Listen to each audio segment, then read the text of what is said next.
La ciencia ha sido y es uno de los más importantes motores para el desarrollo del ser humano, en muy diversos aspectos. Durante muchos años y probablemente inspirados en las ciencias naturales, juntamente con el paradigma predominante del positivismo, los científicos se enmarcaron en la corriente conocida como cuantitativa. Los estudiosos de la ciencia de la conducta y de las ciencias sociales tampoco escaparon de esta influencia, y por difícil que pareciera asumir esta visión para los complejos fenómenos motivo de su estudio, fueron hábiles en extremo para lograr encajar los fenómenos y los sujetos en este esquema. Las características generales, de acuerdo con Álvarez Gallú, de este paradigma son: primero, el punto de partida del científico es la realidad, que mediante la investigación le permite llegar a la ciencia. El científico observa, descubre, explica y predice aquello que lo lleva a un conocimiento sistemático de la realidad y ese tamaño. En segundo lugar, los fenómenos, los hechos y los sujetos son rigurosamente examinados o medidos en términos de cantidad, intensidad o frecuencia. Tercero, la realidad se considera estática. Cuarto, se pretende objetividad en el investigador. Quinto, las situaciones extrañas que afecten la observación y la objetividad del investigador se controlan y se evitan. Sexto, se considera que hay una realidad allá afuera que debe ser estudiada, capturada y entendida.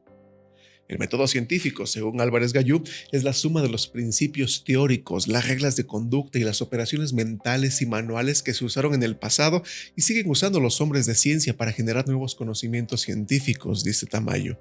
Los principales esquemas que en la historia se han propuesto sobre este método pueden clasificarse en 4 grandes categorías. Primero, el método inductivo-deductivo.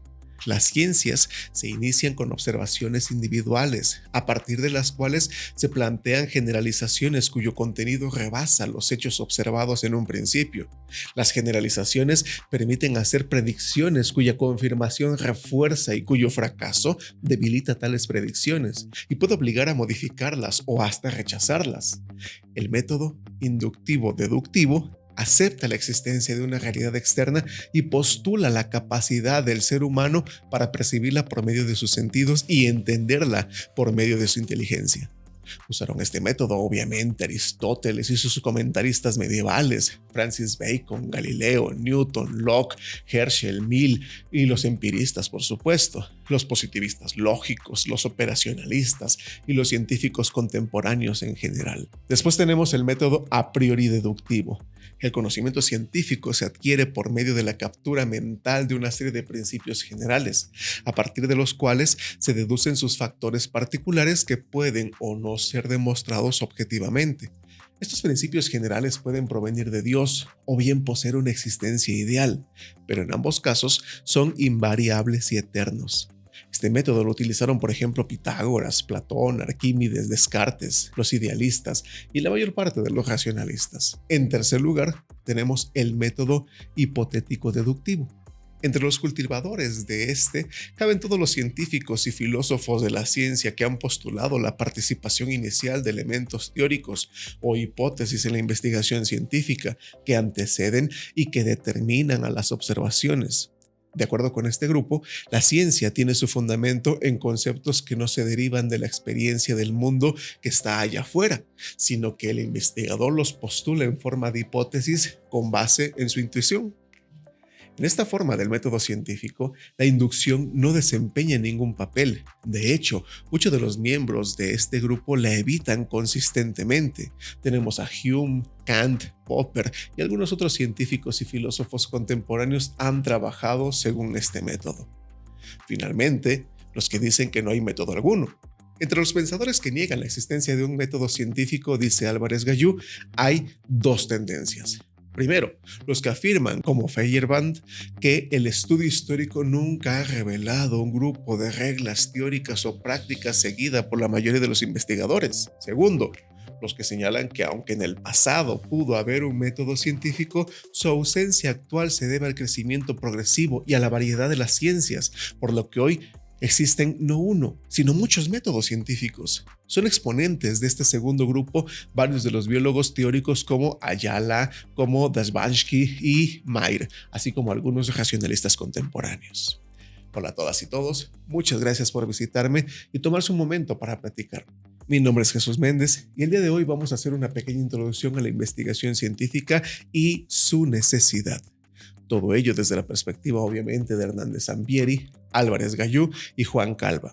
Obviamente el tiempo nunca es suficiente para abarcarlo todo, pero intentaremos dar nociones generales para después, por su parte, ustedes, ojalá puedan profundizar mucho más en el tema presentado. No olviden dejar su like y suscribirse. Sin más preámbulos, pues, vámonos para allá. Hay tesis, arte, cultura y educación. Dos mitos se han construido alrededor de la investigación científica, que son solo, pues eso, mitos, una especie de leyendas urbanas que pues no tienen razón de ser. El primer mito es que la investigación es sumamente complicada y difícil. Durante años algunas personas han dicho que la investigación es muy complicada, difícil, compleja, exclusiva para personas de edad avanzada, con pipa, lentes, barba y pelo canoso. Además de desaliñado, propia de mentes privilegiadas supuestamente, incluso un asunto de genios. Sin embargo, la investigación no es nada de eso. Pues la verdad es que no resulta tan intrincada ni difícil. Cualquier ser humano puede hacer investigación y realizarla correctamente si aplica rigurosamente el proceso correspondiente. De hecho, si lo consideramos correctamente, siempre estamos investigando. Lo que se requiere es conocer dichos procesos y sus herramientas fundamentales. El segundo mito es que la investigación no está vinculada al mundo cotidiano, a la realidad. Hay estudiantes que piensan que la investigación científica es algo que no tiene relación con la realidad cotidiana. Otros alumnos consideran que es algo que solamente se acostumbra a hacer en centros muy especializados e institutos con nombres largos y complicados. En primer lugar, es necesario recordar que la gran mayor parte de los inventos y tecnologías en el mundo de una u otra forma son producto de la investigación. Creaciones que desde luego tienen que ver con nuestra vida diaria.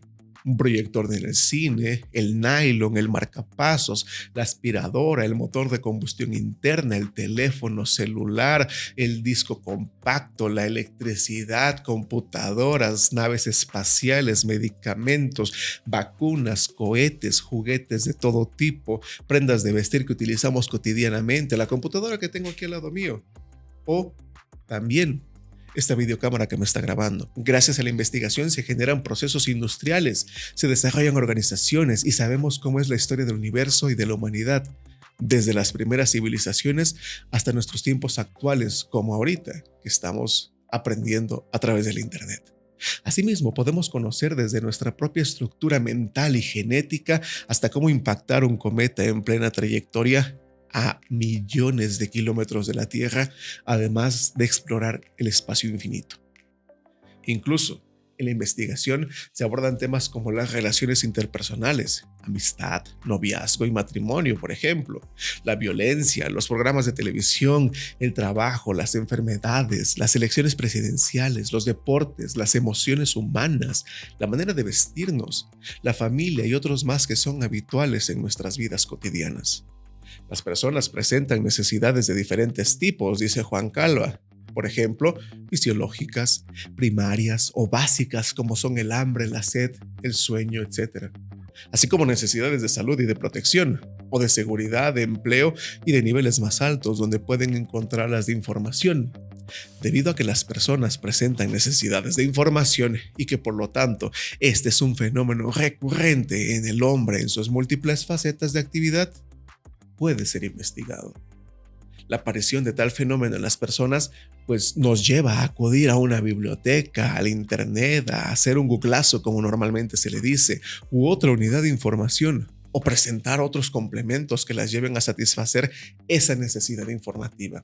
Las bibliotecas o cualquier otra unidad de información tienen como misión o propósito satisfacer necesidades de información del sector de la sociedad que le compete, investigadores, obreros, amas de casa, estudiantes, ya que fueron creadas por la sociedad para ese fin en específico. Cada unidad de información, una biblioteca, un centro de documentación, centro de información, el Internet, dice Juan Calva, atiende a un sector de la sociedad, investigadores, niños, estudiantes, y para satisfacer sus necesidades de información requiere, en primer lugar, conocer cuáles son estas. por lo cual debe detectarlas, identificarlas, analizarlas y desarrollar los mecanismos necesarios para satisfacerlas. Y esto lleva a afirmar que el usuario está concatenado recíprocamente con la unidad de información y el documento. La información que necesita el usuario para satisfacer su necesidad puede no estar incluida en un acervo documental de esta unidad de información de la que venimos hablando,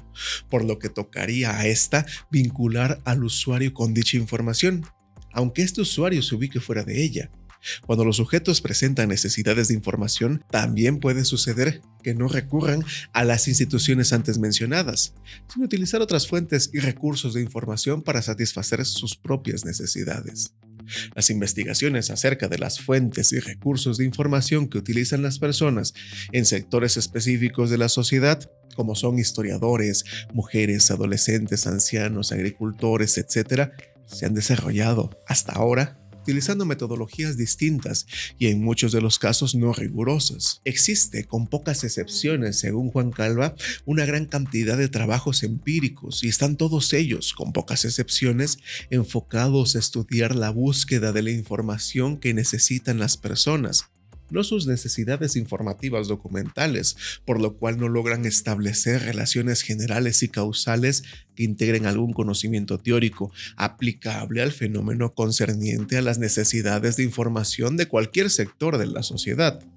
Y de esta manera ser aprovechable por las unidades de información para satisfacer los requerimientos informativos de sus usuarios. Los resultados de estas investigaciones pueden dar pauta para descubrir las bases o algunos principios que conformen una teoría sobre las necesidades de información. Y de esta forma, crear el modelo NEIN, modelo sobre las necesidades de información, donde se relacionan las variables que intervienen y que pueda ser aplicado en la práctica con una metodología rigurosa. En estos tiempos de globalización, dice Hernández Sampieri, un egresado o egresada que no tenga conocimientos de investigación se encontrará en desventaja frente a otros u otras colegas de su misma institución y de otras universidades o equivalentes en todo el mundo, ya que cada vez más instituciones educativas buscan diferenciar a sus alumnos del resto y por ello hacen un mayor énfasis en la investigación, con el fin, de formar mejor a sus estudiantes y prepararlos para ser más competitivos, además de obtener acreditaciones y vincularse con otras universidades o institutos. No saber respecto a los métodos de investigación implicará, entonces, rezagarse. Por otro lado, hoy en día no es posible concebir una amplia gama de trabajos sin mencionar a la investigación. ¿O acaso podemos imaginar a un gerente de mercadotecnia en cuya área no se efectúa investigación de mercados, por ejemplo? ¿Cómo sabrían sus ejecutivos lo que sus clientes quieren? ¿Cómo conocerán su posición en el mercado?, dice Sampieri. Realizan investigación por lo menos para estar al tanto de sus niveles de ventas y en participación en el mercado. ¿O será acaso que nos podemos figurar a un ingeniero civil que pretenda construir un edificio, un puente o una casa sin que lleve a cabo un estudio del suelo? Simplemente deberá hacer una pequeña investigación de lo que requiere su cliente, quien le encarga la construcción. ¿Podemos concebir a un médico cirujano que no ejecute un diagnóstico preciso de su paciente previo a la operación? ¿A un candidato para un puesto de elección popular que no realice encuestas de opinión para saber cómo lo favorece el voto y qué opina la gente de él? ¿A un contador que no analice las nuevas reformas fiscales? ¿A un biólogo que no haga estudios de laboratorio? ¿A un criminólogo que no investigue la escena de un crimen? ¿O a un periodista que no haga lo mismo con sus fuentes de información? Igualmente con enfermeras, economistas, sociólogos, educadores, antropólogos, psicólogos, arquitectos, ingenieros en todas sus ramas, veterinarios, dentistas, administradores, comunicólogos, abogados, diseñadores gráficos, en fin, con todo tipo de profesionales. A lo mejor sí hay médicos, contadores, ingenieros, administradores, periodistas y biólogos que se desempeñan sin tener que estar en contacto con la investigación, pero seguramente su trabajo es muy deficiente. La investigación es muy útil para distintos fines, dice Hernández Sampieri. Por ejemplo, crear nuevos sistemas y productos, resolver problemas económicos y sociales, ubicar mercados, diseñar soluciones y hasta evaluar si hemos hecho algo correctamente o no. Incluso para abrir un pequeño negocio familiar es conveniente usarla. Cuanta más investigación se genere, más progreso existe. Ya se trate de un bloque de naciones, un país, una región, una ciudad, una comunidad, una empresa, un grupo o un individuo, no en vano, las mejores compañías del mundo son las que más invierten en investigación. De hecho, todos los seres humanos hacemos investigación frecuentemente, dice Sampieri. Cuando nos atrae una persona que conocimos en alguna junta, una reunión o un salón de clases, tratamos de investigar si le podemos resultar atractivos. Cuando un amigo o amiga está enojado o enojada con nosotros, examinamos las razones. Cuando nos interesa un gran personaje histórico, indagamos cómo vivió y cómo murió. Cuando buscamos empleo, nos dedicamos a investigar quién ofrece trabajo y en qué condiciones. Cuando nos agrada un platillo, nos interesa conocer la receta. Estos son solo algunos ejemplos de nuestro afán por investigar. Es algo que hacemos desde niños. ¿O alguien no ha visto un bebé tratando de averiguar de dónde proviene un sonido? La investigación científica es, en esencia, como cualquier tipo de investigación, como la del niño buscando el sonido, solo que más rigurosa, organizada y se lleva a cabo cuidadosamente. Como siempre señaló, por ejemplo, Fred Kerlinger, es sistemática, empírica y crítica. Esto se aplica tanto a estudios cuantitativos, cualitativos o mixtos. Que sea sistemática implica que haya una disciplina para realizar la investigación científica y que no se dejan los hechos a la casualidad. Que sea empírica denota que se recolectan y analizan datos. Que sea crítica quiere decir que se evalúa y mejora de manera constante. Puede ser más o menos controlada, más o menos flexible o abierta, más o menos estructurada, pero nunca caótica y sin método. Tal clase de investigación cumple dos propósitos fundamentales, dice Sampieri. Primero, producir conocimiento y teorías, investigación básica. Segundo, resolver problemas, que es una investigación aplicada. Gracias a estos dos tipos de investigación, la humanidad ha evolucionado. La investigación es la herramienta para conocer lo que nos rodea y su carácter es universal, como señaló uno de los más conocidos pensadores de finales del siglo XX, Carl Sagan, al hablar del posible contacto con seres inteligentes de otros mundos. Muchas gracias a todos por haberme acompañado hasta este momento de la plática. Espero y haya sido de su agrado. No olviden regalarnos un like, suscribirse y dar clic en la campanita para que les lleguen notificaciones de temas nuevos, así como cuando estemos transmitiendo en vivo. Mi nombre es Jesús Méndez, saludos y nos vemos en el próximo tema. Hasta pronto. Hay tesis, arte, cultura y educación.